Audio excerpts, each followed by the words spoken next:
نه برادر عزیز، شما اینطور باشن شما زن را خوب نفهمیدین. یعنی انسانی که با زن بحث میکنند یا انسانی که یعنی حیاتش را با بحث کردن با زن میگذراند و در حیات خیلی عذاب میکشند.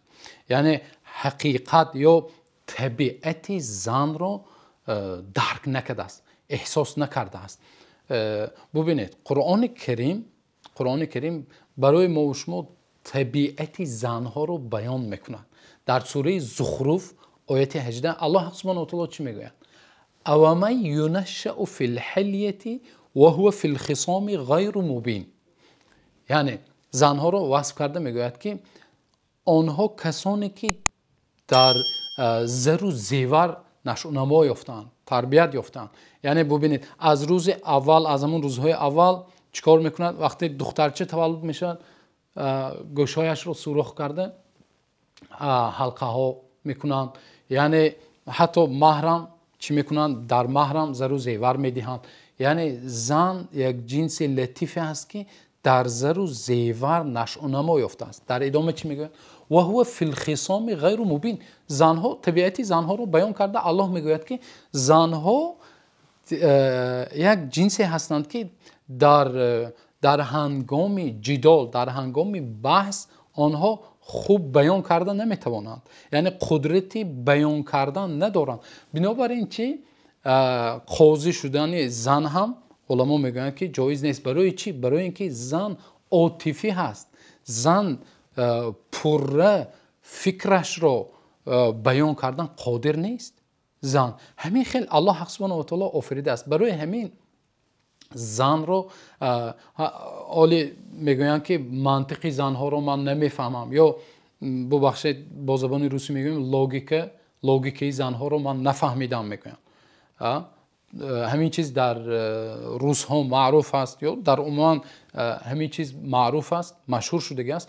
یعنی زن رو فهمیدن شرط نیست، احساس کردن در کار. ببینید پیامبر صلی الله علیه و سلم چگونه بودند. یعنی باز یک حدیث بسیار عجیب است که طبیعت زنها رو پیامبر صلی الله علیه و سلم بیان میکنند. پیامبر صلی الله علیه و سلم یک روز در سفر رفت آمده بودند و همراه پیامبر صلی الله علیه و سلم در شتر زنها بودند و انجشه یک صحابه، یک غلامی بودند که شترها را میراندند. پیامبر صلی الله علیه و سلم چون که در صحیح بخاری آمده است، پیامبر صلی الله علیه و سلم میگن که رفقا یا انجشه، یعنی تو مهربان باش، آهسته ران ای انجشه، شترها را آهسته ران که در شتر چی است؟ سوقک بالقواریر، در اشتر ظرفهای شیشگی نازک و لطیف است. زنها را پیامبر صلی الله علیه و سلم به چی تشبیه دادند؟ به یک ظرفهای شیشگی نازکی که در یک اندکترین و میشکند. ببینید یعنی زن بسیار نازک است. برای همین با زن بحث کردن،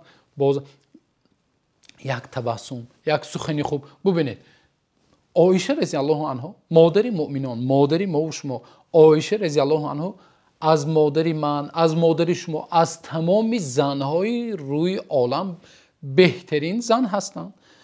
1000 مراتب از مادرهای ما و شما، از همسرهای ما و شما بهتر هستند.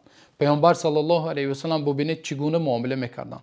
وقتی عایشه رضی الله عنها از رشک همون طبق را شکستند، طبقه طعام را، پیامبر صلی الله علیه و سلم یک تبسم میکردند. چی گفتند؟